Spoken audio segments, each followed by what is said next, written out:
Hello, gracefully chosen community, and welcome to Foster My Stories, the achievement focused podcast for foster care, adoption, orphan, and underserved communities. I am your host, Shalina Michelle Tate, and on today's cast episode, I would like for you to get to know my featured special guest for September, my new guest, Miss Wanda Jacobs. I'm super excited to have her on as a social service triple threat connected to those communities.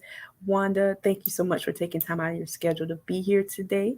Aside from her being versed in social services, Wanda is the founder of fosteryourdestiny.com or Foster YD, and she has been a recent presenter at the Events Foster Care Topics 2022 virtual retreat hosted by Dr. John DeGarmo. Wanda has worked with many local leaders as a program coordinator, currently as well, professional. Wanda, how are you doing today? I'm doing good, Shalina. Thank you so much for having me on your show. It's an honor and a privilege to be here with you. I am happy to share on a platform that I know is reaching out to people in such a positive way. Oh, well, I appreciate that. And thank you so much for taking time out of your schedule. I'm excited for listeners to be able to get to know who you are and your journey on where you are wanting to progress to. But before I get into the dynamics of what you currently do and your current accomplishments, could you please let listeners know, and it could be brief, about snippets of your past as it relates to, I call her listeners being a triple threat because she has background in the foster adoption and orphan communities. So could you tell listeners about that journey? I'm going to change my middle name to that, Shalina. Triple Awesome. threat. Awesome. I Yes. love it. Yeah, so I started out, I just remember the first 4 years of life living with my biological parents. I know a lot of people say that they don't have those early memories, but as you know, with trauma, it can trigger the ability for the brain to hold a lot of those memories. So I do have quite a bit of early memories with my family. And I started out, my mom had, I have two siblings, immediate siblings, my sister and my brother. And then I have two half sisters from my dad's side. And I started out in a city where people were doing a lot of drugs back in the 1980s. It was the heroin and cocaine epidemic, that period of time. And I just remember spending a lot of time running through the city like a wild child with my siblings. My brother and I are about a year apart. We're Irish twins, a year, a month, and day. So we used to get into all kinds of mischief running, up and down the streets. I can remember those were good times and not so good times. Um, but I really enjoyed those first few years with my siblings. So that really stuck throughout the years. And so my parents unfortunately got into that whole drug culture. My mom was a very young mother, had my sister at 15, and then had me at 22 and had my brother at 23. So we just really had kind of a rough start. And so DSS got involved. I remember I write about the evening that they came to our apartment and we were getting ready for bed and they came in and they took us away and they took my brother, who's younger, into a police car.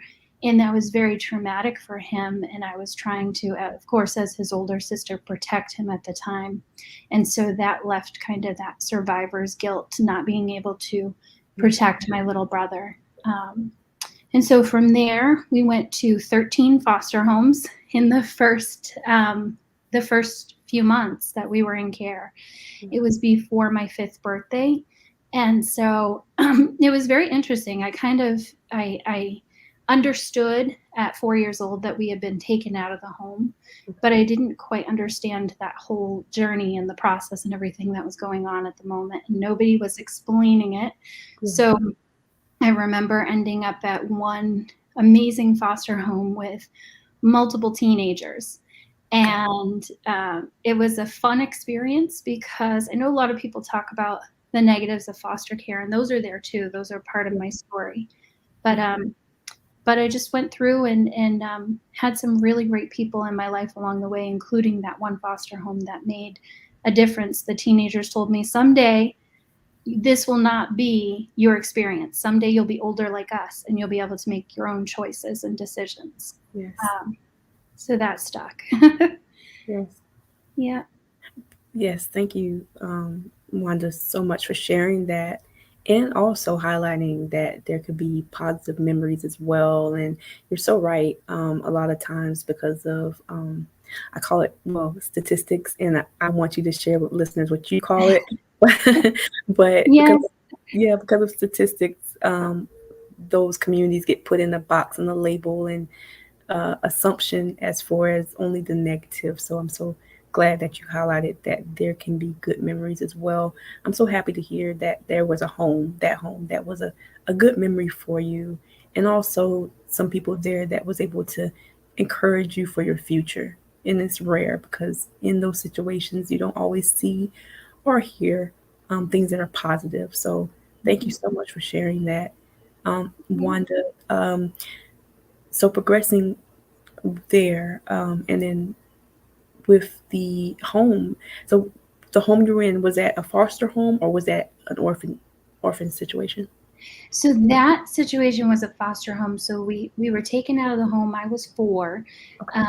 and my sister was 7. My brother was 3, and so we went through 13 different foster homes. In the first, we were together. My brother and I were. My sister and I were separated, Okay. and so we went through 13 homes in that first. I think it was 6 to 8 months. So it was just finding temporary placements Yeah. until they could find a permanent one. Yes. And going back to what you said about statistics, I call it sadistics because I agree with you. Checking those boxes for people. We hear a lot about that with case management and Yeah. even people that are coming in. How they identify Yeah. is different than what a lot of the data wants you to identify into this one category. But people are often many things and much more complicated Yeah. um, and beyond that. So. Yeah. That's so true, Wanda. Just, one, the label by itself is already a stamp, and like you mentioned, also the hard part is if you have siblings, there's also that point of being separated and not really knowing and what's going on, especially the younger. I can relate to you as far as the entry into the system. For me, it was 5.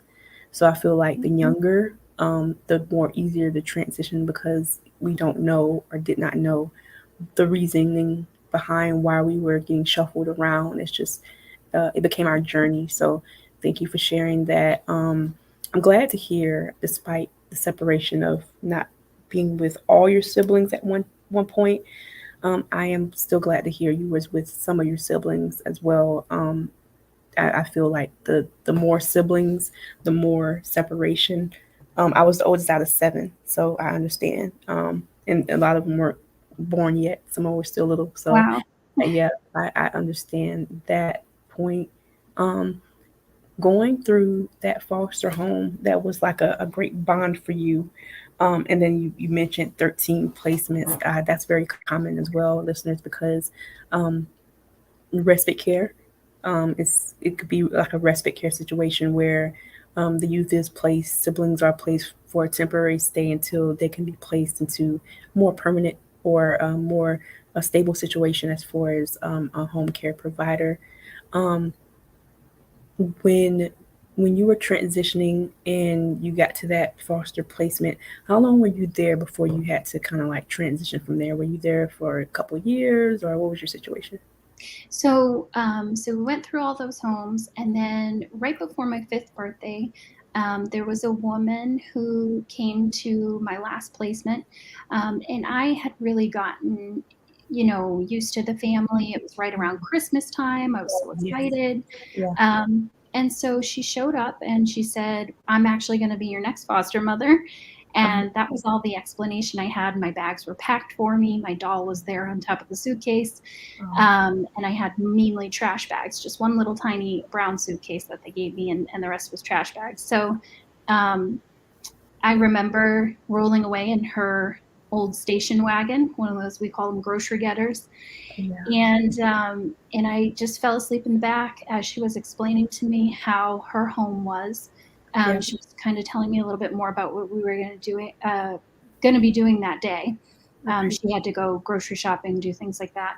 So we went over the bridge, and I just remember coming to the Cape. That's where I ended up staying for the next 4 years, roughly. Okay. And so I lived with her, and I call them my forever family. They never officially adopted me, but they Yeah. are still in my life currently. Yeah. And so Sandy, I will use her name. I have permission, and she's just been a wonderful part of my life. We've had our times, but Yeah. so she took me in from age 5 to 9. Okay. And then that's where you're talking about the triple threat. So I was in foster care. And then at 9 years old, I had met this couple that would be my adoptive parents. Oh, Through the system back then, okay. it was very difficult for people to adopt out of foster care. So Sandy and her husband were unable to, at that time, um, pay for my adoption because there was a lot of fees associated with that. Yeah. The state had decided if a child had been removed from their biological home Yeah. for more than, I think it was a year, the policy said, Yeah. then they were placed up for adoption, or they were at least open for that potential Yeah. to be adopted. So I met with the adoptive family, and the first couple of visits were exciting. Yeah. They were very wealthy, they were well to do. And so we went and did a lot of activities, went to like a petting zoo, and we did all these really fun things. So I was engaged and excited. And then after a few visits, it kind of went south. Oh, So, yeah, so I had lived with them for 2 years. Um, did a lot of sports, was part of the community, had a lot of engaging activities and things like that. yeah. But it was a nightmare situation, Jelena. It was, and I can tell the listeners out there, it was not every adoption that you hear about is Yeah. a successful adoption. So in the system, we use the term failed adoption. Yeah. So my adoption was failed. Yeah. And so I had to really, truly advocate for myself. I met with some psychologists who said, oh, she's perfectly fine. So they discovered that there was abuse in the home, severe abuse, after I reported it when I was in the safe company of the adults that would transition me to the orphanage after that. Okay. Yeah, it's hard to talk about, but it's No, no, important to share. it's okay. It's okay. Yeah. And thank you so much for your transparency about the realness of it's not always the Annie situation, Mhm. daddy warbucks, and how it could just have happily ever after. Unfortunately, you know, situations like that occur more often than people realize. You can end up being adopted, but it's just not the right fit, or the people who are supposed to be your protectors end up being the abusers. And unfortunately, it's yeah, that storyline is more common than people realize. But I do commend the fact that I will say the transition for you, I would say that was a positive thing there. You went from a Mhm. dynamic home and into, even though it was short lived, a dynamic placement at the beginning. I just hate the fact that it turned south for you. I'm so sorry for that. And of course, that's beyond your Thank you. control. And uh, and just thank you for just being transparent about the fact that it just didn't work out. And unfortunately, because of, once again, stuff beyond your control, I feel you brought up an interesting point, because I know others from our group have talked about this as well. Um, and maybe a petition or something could be started. I'm not sure. But for the couples who are wanting to adopt, especially if the situation is the child is not eligible for reunification, or, Mhm. or whatnot, or if parental rights have been really terminated by the state, and the time frame as far as that limitation has already been served, I feel that the state should potentially greatly reduce those fees in order to make that transition smoother, especially if the home is found. Um, well, I would say another assessment would be required, but especially if the home is found and the placement is found a good fit for potential adoption or extended foster care. And that's just maybe something in the air, but I don't know. Maybe we could talk about that, and maybe something we can Yeah. petition. I don't know, but I agree. There needs to be some work discussion. There needs to be some process around that, since we understand very well where the kind of pitfalls are and what maybe some of the positive supports would be for that. yeah, yeah, and even if it is reunification to the home, like Cheryl, our friend Cheryl was saying, like Mhm. then dealing with the issue where it could be a positive retransition, reunification. So, but going from that situation into the orphan situation, the orphanages. How was that? How was that transition? Like, what? How old were you at that time? Were you like? Yeah, I'm so glad you're asking that, because this is my favorite part of the whole story, and I love that term again, triple threat. So I went through foster care, then I had this really kind of ugly adoption situation, and that will be for another time with Yeah. details. Yeah. Um, but I had to stand up for myself. So I actually had to physically stand up to my foster mother, who was incredibly abusive. And the police came and they said to me, well, we're going to put you in this orphanage as a transitional period because we have no foster homes right now. And we want to evaluate you, see where your behaviors are. Yeah. So at that time, it was more like I was the problem. That's Mhm. how the authorities saw it. And I can see from their perspective at that moment in time, they just had to make their assessments. So I was meeting with therapists and other people at the residential. And when I arrived, you talked about Little Orphan Annie and all those Yeah. stories.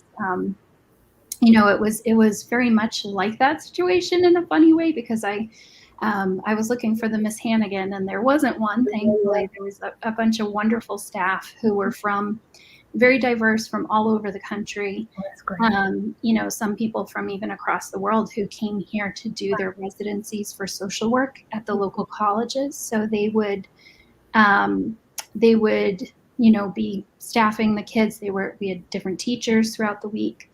Yeah. They would rotate in, and I felt like this was my safe haven. Yeah. Um, I was in. They had different group homes on the campus, and so I started out in one. I was the youngest child there because I wasn't there for behavioral things like truancy Yeah. um, and theft or things like that. I was there because of a failed adoption. So my situation was a little different. So I kind of became the youngest kid there, and they all doted on me, and it was really nice. I got very spoiled with the Oh, older kids. yeah. Yeah, yeah. So I felt like that was a healing period. So there was Yeah. always the times in between, the difficult times, where there was either a person. We talk about resiliency, Yeah. and what are those resiliency factors? Well, I think people. You always look for. I hear people in the field talk about what were the internal things that helped you to be like. We're looking for this superhero power, but I think that it comes from learning those healing tools. You've talked about this before. It comes from people who are going to be helpful, and finding those abilities and skills to be able to see the positive Yeah. despite the situation you're in. And I think that's really important to highlight, is that even just one adult, kind of along the way, like a Yeah. guidepost, or Yeah. somebody who offers a stepping stone in the right direction, is going to be somebody that helps you out. And I had that at the orphanage. I am still in contact with some of the kids that were there who now have families of their own, Yeah. um, and I really, really appreciate the time spent there. Yeah, yeah. I thank you so much for sharing that, Wanda. And I know it's not hard. Well, I know it's not easy. It's hard with the transition, but I know it's not easy about some certain memories or whatnot, and questions you probably have, and the what ifs. But I just love your spirit and really your strength, and how you sound like you, despite the struggles, did find a way to overcome those different situations.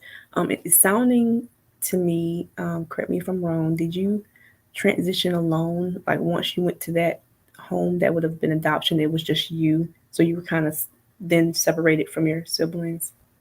Oh, yes, I failed to explain that a little bit earlier, but so after the 13 foster homes and that woman that showed up, Sandy, the one that I call my forever foster, Yeah. I lived with her without my siblings. I had a chance to, my brother was in a home in the city, and so we would go to visit him. Yeah. But and my sister was in a placement that was not even too far away, but we were only allowed to visit with my sister during these scheduled visit times when we met with my biological parents too. So that was very, very challenging. That was hard to understand Yeah. why they would separate us and why that was occurring. But we each had different needs. And so they had specialty foster homes where we were living in our region. And so they only had the capacity for a certain amount of children at that time. Yeah. So I'm grateful. I've heard other stories where people were even in other states away from their siblings, or they were just on opposite ends of the state and truly never got to see their siblings. I was very lucky until the age of 9. I was able to at least visit with them if I wasn't living in the home with them. And then after the adoption, all contact from biological family, my foster family that I was with, Yeah. they ceased all of that contact to allow for me to bond with my adopted parents, which did not happen. No worries. And that's understandable too. I can imagine that was hard as well because you knew them as family as well. Um, when Yes. you transitioned from, okay, when you basically transitioned through the orphan situation, um, how long were you there? Were you there until aged out? How did that happen? And how did you leave being in that situation? Yeah, so from 9 to 11 was when I was in the adoptive home. And then at 11 years old, I transitioned to the adoptive home right before my 12th birthday. And so I was there until almost 15. I was 14 and a half. Okay. And I was in a group home. I was very independent at that time. You know, kids could go out and play, and there wasn't as much concern about safety, or wasn't the parameters around that. So I would go into the city on a bus by myself independently. I had a little card. I would pay for that, go to the library. I'm a big nerd, so I really loved soaking up knowledge. They had computers connected to, yes. I love that we have that in common. And so, you know, they had the computers at that time, and it was something new, and everybody was trying to, you know, jump on the internet so they could create, you know, little pictures and drawings and things like that. So I would go spend my afternoons doing that, or rollerblading through the city. So it was a much more positive Yeah. experience being there. And then after that, they told me that, hey, you're so independent. We'd like you to go back to public school. We'd like to find a foster home for you. And I panicked. I thought, oh my gosh, this is going to be a setup. It's kind of like the situation going back to the adoptive home. I don't know what to expect. I really am comfortable here. Yeah. So I worked with my counselors, and they said, well, you have a picture of the foster family with their phone number on it. Why don't you contact them? And I had actually reached out to my 2 half sisters because they left their phone number as well on a Yeah. photo. That was just something that my foster family and my biological family had done. Yeah. And I'm so grateful, will always be grateful for that, because at 11 years old, I decided I'm going to take a chance and call them and see, you know, I thought maybe this number is out of order, you Yeah. know, who knows, but I took a chance, and even the counselor, the staff there at the orphanage were very surprised, but they helped to set up the visits. And um, when I called my former foster family, my forever Sandy and her family, they were at dinner, and they said they just broke down crying because they thought they Oh, would hear from me again. Lord. And that just made me know how important we were to each other. And so they said, okay, you can come live with us. And I had to another transition. Yeah. Yeah. That that is a phenomenal testimony of. I know you went through some whirlwinds of transitions, but to be able to go back to Sandy and really your family, your forever family, that I don't think that's by chance or luck or coincidence. It was always meant to be. Divine. There you go, divine. It was always divine and meant to be. So I'm so happy to hear that she was able to go back and to really be reconnected, and just to hear her response is very moving, because a lot of times when you are going through those transitions of a temporary placement, I know about two or three I can name right now where I wanted to stay with them, but it was only temporary. And then the day came for me to leave one, and I just broke down and calling her mommy, I don't want to go. And so I get it. Yeah, Yeah.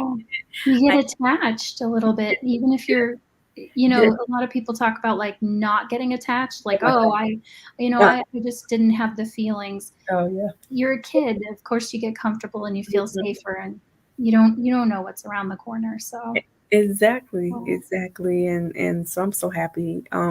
When you went back, was it just like you never left? What was your journey? Did you get to stay there until emancipation, or how? What was your transition? It was very strange.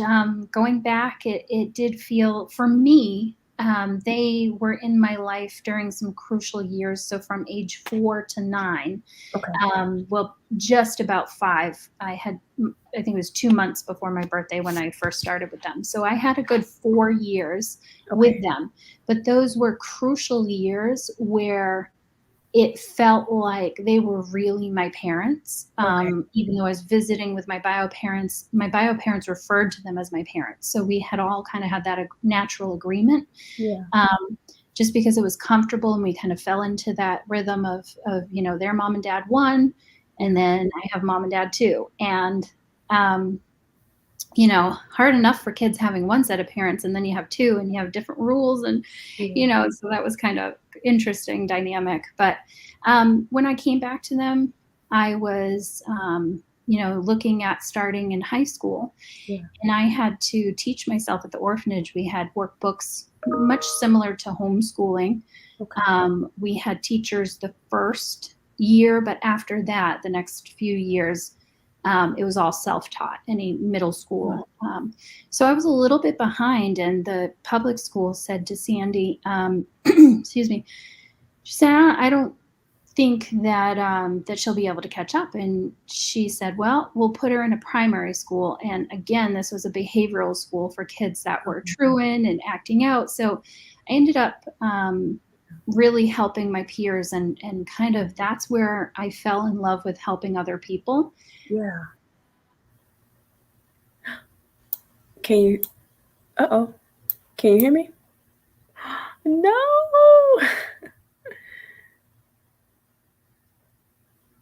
Oh my gosh. Um. Okay, well, this broadcast will continue. I do not know what happened. I lost Wanda. She was just giving some dynamic insights to her testimony. This broadcast will continue. This broadcast will continue in a couple minutes. Thanks for your time and patience. Wait a minute. Let me see. Can I invite her again? Let's see.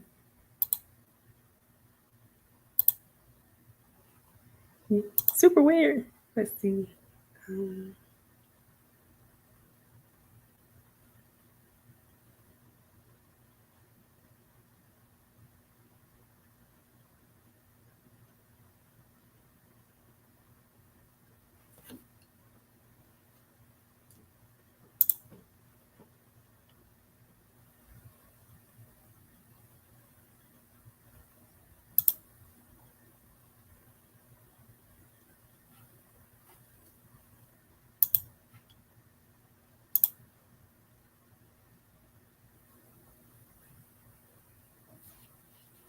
if you're watching right now, this is Foster My Stories podcast. That was my guest so far, Wanda Jacobs. The her interview just kind of cut out on us. No worries. I'm going to send her another link to hop back on. But Foster My Stories is an achievement focused podcast um, for the adoption orphan and underserved communities. And Wanda was just kind of sharing her testimonies about how I feel she's a triple threat in reference to these communities. I myself, Foster My Stories, grew up in foster care for 17 years, and the podcast Foster My Stories highlights individuals who are making strides either from their past or as a community leader or expert in those areas. Um, and what they're doing in their communities. So I'm going to see, can I get her back on here to continue that dynamic testimony and conversation. Um, so thank you for your patience, and thank you for tuning in to Foster My Stories. I'm trying to send her the link now.